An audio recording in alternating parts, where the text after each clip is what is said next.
them mixed feelings. Big cribs with them big ceilings. Big plays with them big names and them big buildings. That's big business. Hit 10, but that's big pimpin'. My potential, that's infinite. Pin game insane. Make hits like King Griffin. I know you see something the world is meant to be wonderful. Do. Thank you. Yeah, no, you're good. I mean, we're around Okay, here, all we're right. rolling. I'm not even cutting any of that, by the way. The All whole right. thing staying in. Fantastic. All right, welcome to episode 8 of the 10th Inning Podcast. As always, I'm Sean. He is Dan, and Dan is being very festive. I am. It is November 4th today, and it is the Christmas season. It is. Mm-hmm. I can hear Mariah Carey's music, beautiful voice. All I want for Christmas is in my head right now. I can hear it. Can't wait. Woo! So, bittersweet. The 2021 Major League Baseball season is over. Very sad. We won't see games again until late February, early March. But on the bright side, the Houston Astros did not win. Woo, baby! Let's go, Atlanta. Yeah, I can't believe I'm rooting for the Braves, but they did it, and they did it in convincing fashion. A 7-0 shutout. Yeah. The Houston Astros in Game 6, and Jorge Soler hit a ball that I don't think has landed yet. No. I think it went into orbit. You know, nope, that is gone. Yeah, convincing fashion, not even in Game 6, but I know it went 6, but really in the series, I feel like the Astros never really had a chance in the series. They won a couple games, but it was all Braves. It seemed like the Braves had the fire the whole time. They were a little more loose, easy going. It looked like the Astros kind of were stoic in a sense. You know, there wasn't a whole lot of emotion. Right. Which I guess makes sense. They've been to the World Series. This is a third time now in 4 or 5 years. Yeah. So maybe it kind of gets to the point where it's like not as special. The Braves, you know, to them, it's the first time they've made it since 99, I believe, 1999. Sometimes it just matters who talk wants about it emotion. Freddie Freeman. Exactly. Seeing Freddie Freeman just not even be able to put words, a sentence together, being interviewed post game is just. I mean that you can't script that. You know, you can only imagine what it's like to be in. Yeah, and of course, very fitting. He had a home run, so you know it's just good for Freddie Freeman, and Braves are going to be very good next year too. I mean, whew. Remember they did this without their best player, quote unquote. I mean, I think Freddie's their best player, but they did it without Ronald Acuna Jr., who could be a top 5 player in the league. So that's pretty crazy. Absolutely. And Max Fried. Now that if you definition of shove in the dictionary is a picture of Max Fried. Yeah. I mean, I thought he should have won more, but he won 6 innings, no runs, just dominating that lineup. Yeah. Got out of the first inning, which was tough, but once he got out of there, it was a breeze. Another thing, he said something in his post-game interview, which is something that, especially us who are more old school, we sometimes don't even think about. Harkening back to our conversation last week with Jingle Bombs, like we think he only threw 76, he should go more. And his post game was like, yeah, I was so tired. I was just trying to I knew I was going to pitch today. I was, you know, it wasn't good in game 2. I didn't have my feel. I was just so happy to get through the game today. You know, you have to understand these guys just played 162 and a whole, you know, 3 series in the playoffs. Like they are tired. Yeah. They're done. They might not have 100 pitches in them like they did at midseason. And that's something we have to think about too, especially with pitchers slowly, you know, their length has been shortened. So they're not used to it. It's not that people in 1950 were just, you know, stronger or whatever. It's just their arms were built up to do that. That's what they did. So their bodies were used to it. These pitchers' bodies aren't used to it. They're not conditioned as well. So when they get to this point in the year, I mean, 6 innings and 76 quality pitches is probably a lot for him. And he even said, like, I was gassed. Like, I was just happy to get through it. Yeah, I mean, I just think back to like high school, way back when they didn't have any rules, you know, pitch count. And I know when I was in high school, they had, you know, rules that were pretty strict and you couldn't, you know, go around them in any way. So yeah, their arms just aren't meant for that, and that's why I see all these arm issues. But I think that first inning really took a lot out of him. You know, which makes sense. It was a first and second, nobody out, I believe is what it was. I believe so, yeah. But to get out of that inning, that was huge. That was honestly, it turned out to be the game, if you think about it. Right. Astros score the first inning there. Momentum shifts. The Braves are sitting here like, oh God, we don't got to score runs, otherwise we're going to a game 7 on the road. But he was there when the team needed him, and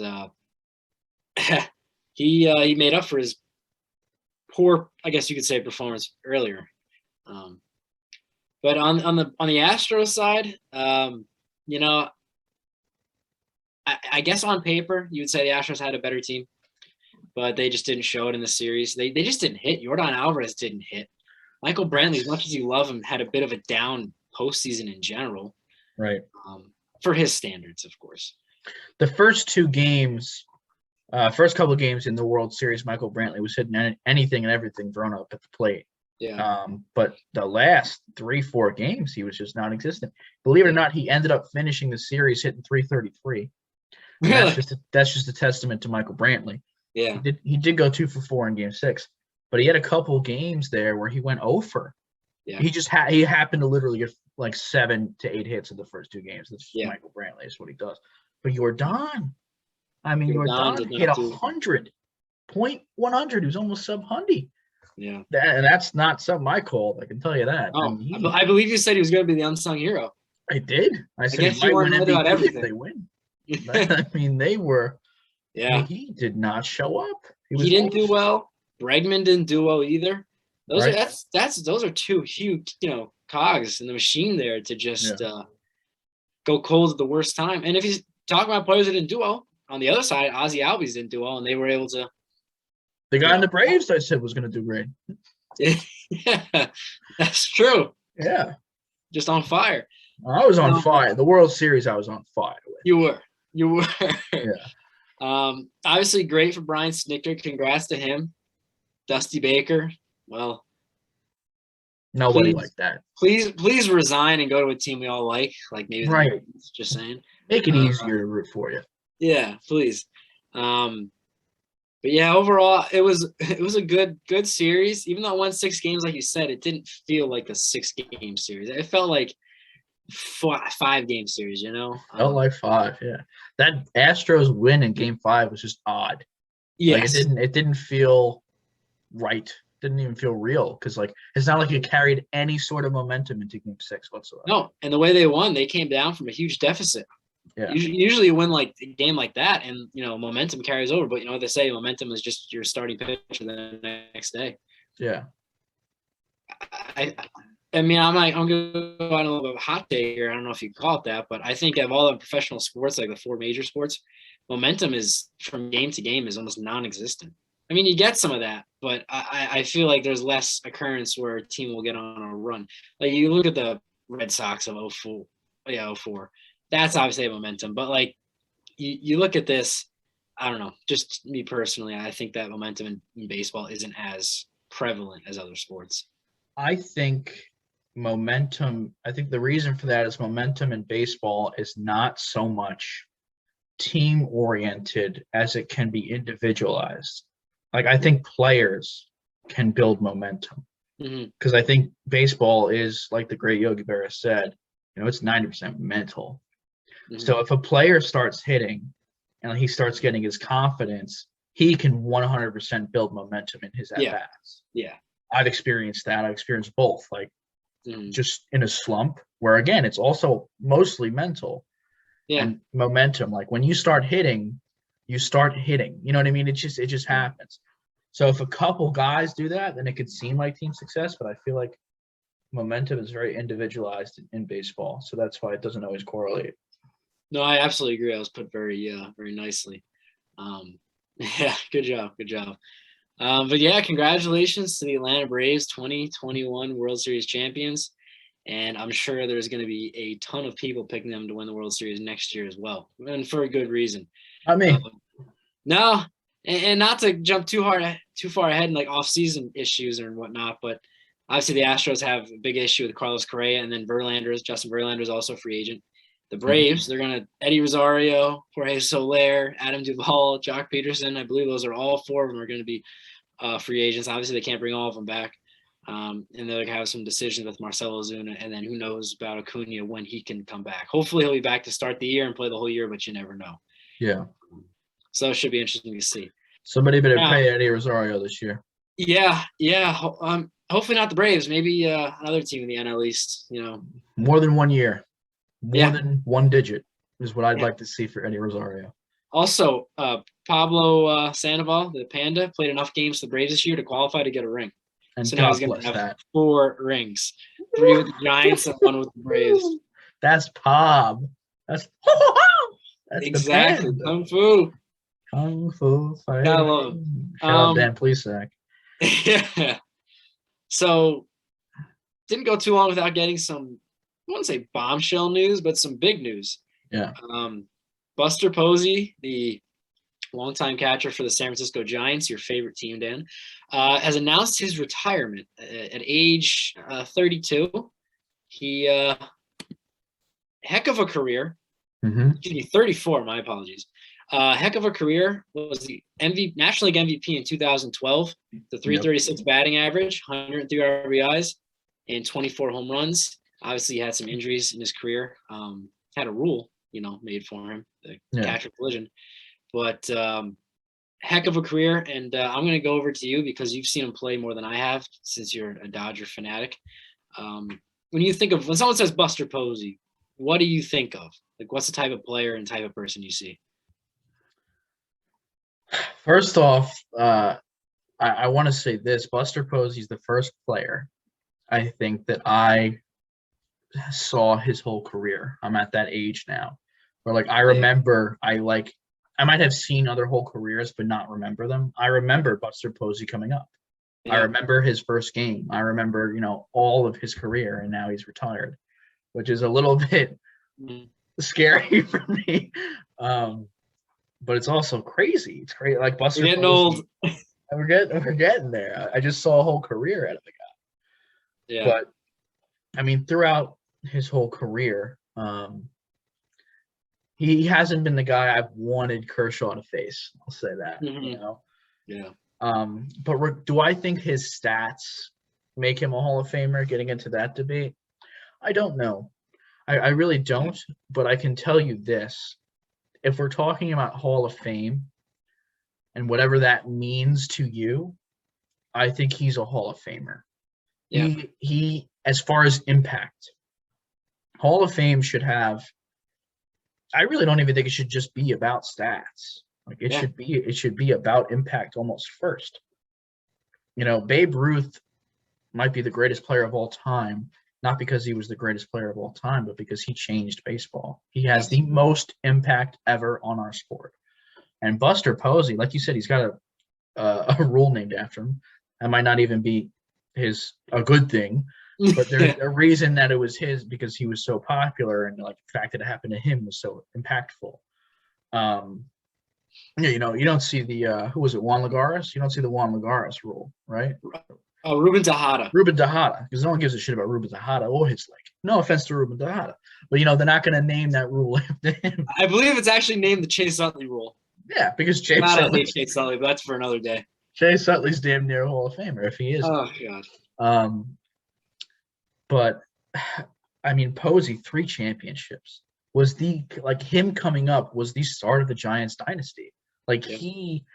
Buster Posey was the 2010 to 2014 Giants. He was them. Yeah. He was a dynasty. He won 3 rings. He was the focal point of 3 championships. I mean, if that's not a Hall of Famer, I could not tell you what is. What other player did that in the modern era right now? Yeah. They won 3 championships, was competitive for 6 straight years. Also, as a catcher, one of the toughest positions to get offensive value out of, and was a good catcher with pitchers as well. A leader. I mean, that's just, I could go on and on. I don't love him, never loved him. I always rated him very low, was always down on him, but that's more so because I didn't like the fact that he was good. But I mean, Buster Posey's a Hall of Fame name, whether he's a Hall of Fame player or not. Yeah. Yeah, I agree with all that you just said there. I mean, 1,500 career hits on the dot, which is kind of a cool stat. You know, I agree. I remember when he debuted, you know, just that name, that prospects, you know, and prior to him coming up with the Giants they hadn't won a World Series since I think 1958. Yeah. And they were the New York Giants, right? New York Giants? No, never mind. They were San Fran at the time. Either way, it was a long time before they won a World Series. And as you said, he was kind of the major part of that whole dynasty. Yeah. If you want to call it a dynasty. The eye tests, yeah, he's a Hall of Famer. Stats wise, maybe not, but hey, there's guys in the Hall of Fame that were inducted, you know, in the 40s and 50s that have 1,000 career hits. You know, like, I mean, it's all about the impact, like you're saying with Babe Ruth. Do those Giants teams win a single World Series in that 4-year span, 5-year span? No, absolutely not. Catcher is the most important position in baseball, in my opinion, for both the defensive aspect of it, and if you can get a good hitter in that position, that's huge. Because typically, a catcher is, you know, defensive first position. The guy, if you can hit 220, 230, that's good.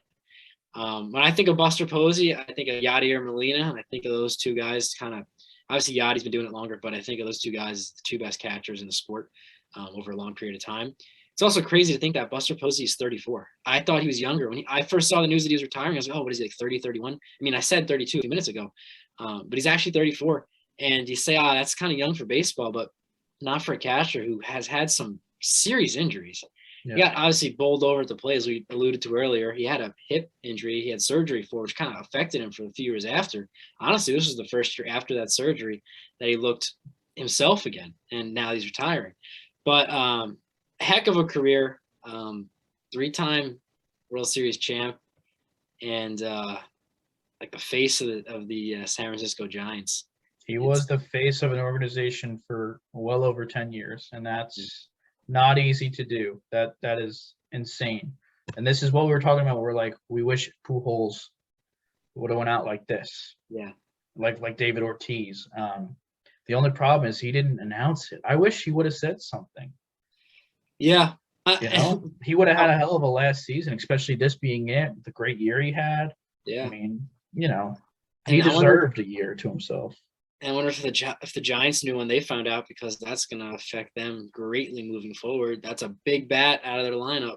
Yeah. That they're losing. But congratulations, Buster Posey, on a heck of a career. You know, not many catchers have done it better. No. They will do it any better. Crazy to see that someone we grew up watching is retiring, you know? I know, like we're speechless right now, only because like it's hard to compute. It doesn't really make much sense. Not to go off the rails here, but when I think of Buster Posey, I think of that whole era, Josh Hamilton. Some boy Juice and Posey. Yeah, and then Nelson Cruz on the Rangers. Yeah. Like, it's just those guys that I can remember being Adrian Beltre. 9, 10, 11, 12 years old, getting home from a Little League game and just putting on TV and watching a game of, like, you know, these teams, like, and these players, you know, it's just kind of nostalgic feeling. That's why I hope Nelson Cruz never retires and, you know, continues to just hit bombs. Yeah. And he will. He'll be 75. That was obviously. Oh, absolutely. But that was some huge news. Another interesting thing that I read yesterday, and I'm curious to get your opinion on, or thoughts, or whatever you may think about it. But Buster Olney of ESPN was writing about how he thinks the opener that was started by the Rays in 2018, 2019 will be coming to an end. And his reasoning for that is a much talked about potentially proposed rule that would implement universal DH into both leagues, which is highly expected. But you only have the DH for as long as your starting pitcher is in the game. So let's say your pitcher gets rocked in the third inning, you take him out, you no longer have the DH, and you have to then treat that as the pitcher spot. So if you don't want the pitcher to hit, you have a pinch hitter, which I had heard about that, but I didn't think it was really going to be that, you know, close to being implemented into the league. But that's why when I saw his article, I thought that was pretty, you know, interesting, because he's a very, you know, held in high regard as far as sports baseball writers go. And I just want to get your opinion on if you would maybe like the rule, if you know, maybe some amendments to it, or just, you know, anything you got on it. I mean, I haven't even been aware of this for long, so I'd have to do a deeper mental dive to give you a great answer. But just off the first listen, so the basis of the rule is that if you're going to replace the pitcher, you basically have to replace your DH. Yeah, the DH then becomes just old school pitchers, spot in the lineup where the pitcher would have the chance to hit, or you can have a pinch hitter. So basically, if like the National League, it was your pitcher. Gotcha. And that's for both leagues. That's what he was saying, yes, which I thought was interesting. So that really changes American League ball as well. Yeah. So that's interesting. I think the whole game becomes more National League style ball, which is because I thought that's what we're going away from with the whole universal DH situation. Yes. Too. I mean, it would make things even, which is good to see AL and NL having the same style of play. In a nutshell, I think that is important. Although I do like, especially in the World Series, you go one place, David Ortiz got to run out to first base. I don't know. I'll miss. Or Zach Greinke pinch hitting. Right, I'll miss those moments, but I get for the sport, like maybe that's not the best. But I do think it's a very interesting idea if what they're trying to do is quell the whole opener situation. Because I do think that would definitely have an impact on that with how early you want to take your starting pitcher out. Yeah, I agree. I'm not a huge fan of the opener. We've said, ad nauseum how old school we are as baseball fans. But another thing that would come into play, I just thought of while you were talking, would, you then probably wouldn't want to have a great hitter as your DH, because as soon as the pitcher comes out, he's gone. Like not that Mike Trout would ever DH, but for example, if Mike Trout's the DH for the Angels and you take out Shohei Ohtani in the fourth inning, you then lose Trout, or maybe double switch or something along those lines. But it would be much less of an adjustment for National League managers than it would be American League, as you were saying. I don't hate the rule. I at least the thought of it. I got to see, the more specifics come out. But I think an opener in baseball is not good for the future of baseball. I really don't. I mean, we're baseball lifers. We've loved it since we were born. But I gotta be honest. Watching the postseason, some of these games just dragged on and on and on. Yeah. And I'm loving the games, but come on, when a game starts at 8:00 and ends after midnight in the East Coast, that's not good for the sport of baseball. What 10-year-old kid can really get behind a game where they got to go to bed in the third inning? Yeah. But I can understand that teams like Tampa Bay are trying to find new ways to win, but I don't think it's necessarily great for baseball moving forward. So that's why I can maybe get behind this rule. Yeah. Yeah. At the end of the day, like, the product does have to come first in a way, because baseball won't continue unless we sell tickets, unless we get the new generation to enjoy it. And it's going to be difficult for them to enjoy it if it continues down this path. Yeah. But we'll say, as far as baseball and the popularity and all that, was great seeing all the fans at Atlanta the other night. Oh, that was awesome. Yeah. I know you can't get tired of that in any sport, but I mean, they were just going nuts. It gave me chills and flashbacks, because I wasn't, in LA obviously, but even in Texas, and there was a big Dodgers crowd there in Texas. Just how everyone felt when it happened, when they won. Like, oh God, there's no better feeling. I think I said to myself out loud, I was like, oh, I'm happy for them. Like, every fan base should be able to experience the joy of just winning it all. Like, it's over. Like, you won the whole thing. It truly is amazing. I'm happy for Atlanta. Yeah, I know that if Mets ever won, I know for a fact I would be crying my eyes out like a baby. I was crying. I wouldn't feel bad for it at all. No, you shouldn't. Because as a fan of any sport team, no matter what the sport is, you become invested in them. It's almost, if you think about it, if you want to analyze it, it's almost not healthy. It definitely isn't healthy. It's not healthy. No. You would know, those Dodgers. But when they win, it's almost like a part of you has succeeded. Yes. And when they lose, it's like a part of you failed, even though you have no control over it whatsoever. It's like we did it. even though I did nothing but sit on the couch and watch. Yeah, and I believe it or not, this is a lot about what I learned in my school as a sport admin major is like fan identification. Like you identify yourself with the team, like you are part of the team. So whether it's positive or negative, and that's why it's not healthy, it will control your emotions. So if your team loses, you lost. Like your week will be fucked up. Like you will not have a good week. And if your team wins, it's like you accomplish something so much greater than yourself, and you really somehow attribute it to yourself. And sports is the only thing in the world that can make people feel like that. That's why it's amazing. I've only had the experience of my team winning twice, but the Giants. And you've had obviously the Yankees and the Dodgers more recently, but the Giants in 2011. I don't remember when they beat the Patriots the first time. I was too young for that really, but the second time, I was young then too. But when the pure elation. And it's just unbelievable. I remember when the Giants won. That was the night I broke my ankle, if you remember that. In the hospital. I remember that. I watched 90% of the game in the hospital. I got home for like the fourth quarter. And I remember when it happened, like when the game was over, I stood up. I was like, oh! And my parents were screaming at me, but that was a hell of a night. That was amazing. Gronk made the diving attempt to try and catch that ball, and it fell in the end zone. Then, as we just talked about wrecking our week, now every Sunday the Giants will destroy Dan and I's mood. Oh my God, the Giants literally have ruined every Monday for me.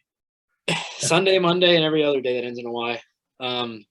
But that's for a different podcast and a different time. But yeah, there's nothing quite like winning.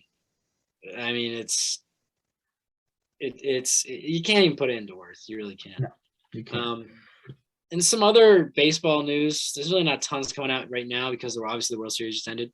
But Nicholas Castellanos declined his player option, and he will be a free agent this year.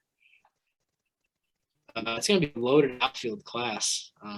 We know Castellanos is a great player, has some fantastic drives to left field. Jesus Christ. And that's a drive to left field like Castellanos. I don't know. But yeah, I don't know if I'll ever be on this broadcast again. I think we should put the clip in the video in the right here. Is that what you'd like? Yeah. Okay. Enjoy this clip. But yeah, so it's there's going to be a lot of offensive talent in the free agency this year, and then as we'll get into, there's a very good likelihood there's going to be a lockout, which is very disappointing. We'll get into that as it gets closer and the offseason proceeds on, but boy, it is. I don't remember in recent memory there's been as good of a free agent class in baseball as this offseason. No, this has been a hyped up shortstop free agent class for like how many years now? 3 or 4 years people have been talking about this. Yeah. So this is going to be exciting, and I'm excited for the off season for the podcast because me and Sean, we've been working on a list. We probably got 20 different things that we want to talk to you guys about, whether it be rules or just free agent stuff. We want to get a little bit educational too, explain like what a CBA is and like some different financial stuff that we know regarding like the finances of baseball, because it's also different from other sports as well, with the salary cap, because it's not the same. But this is going to be very exciting. Look for the next couple episodes. We'll be highlighting the free agency classes of this year, different position wise, who we think the top positions are, and what we think the team's most important needs are going to be. So that is going to be. It's going to be some stuff to look forward to for sure. Yeah, I very much look forward to it. Be able to give us, a chance to give our opinions and what we value in players and what maybe we don't value. I'm very much looking forward to it, and I know you guys will too. And we'll, as we go forward, we'll get some guests on the show too. We'll my brother, who is also a big baseball fan, unfortunately a Mets fan as well. He has already expressed interest in coming on the pod, and I know Dan's going to have guests as well. My coach, your coach, will be on the pod at some point. Yeah, he's back in middle school. He was the third member of our trio back in the day. That's right. Yeah. we got a lot of good stuff in store for you. So definitely stay tuned is what we're trying to tell you. Great guests, great topics. We'll also maybe on Instagram you can have like polls every week to see what topic they want us to talk about this week, which would become something interesting. If you guys want to go ahead and follow us on Instagram right here and YouTube, obviously. Make sure you like and subscribe. Make sure you like and subscribe. Anything else you got for them today, Shawnee? Nothing really else. I will say about the YouTube aspect and even the Instagram post, put some comments in there.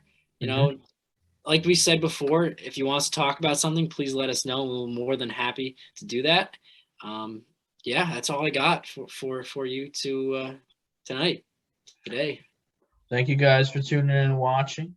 This has been episode 8. Congratulations to the Atlanta Braves. A hell of a season. A hell of a win. Freddie Freeman. That's all we can say is Freddie Freeman. Pacoda said you'd suck. I'm going to leave Pacoda's rankings right here. Preseason. The Braves, you did it. You beat the odds. Halfway through the season, I think there was like a 10% chance you guys could win the World Series. And look what you did. You beat the cheaters. That's all anybody cares about. We'll see you next week when the off-season starts. No more gameplay to review. Just off-season stuff. And it's going to get interesting. You wait and see.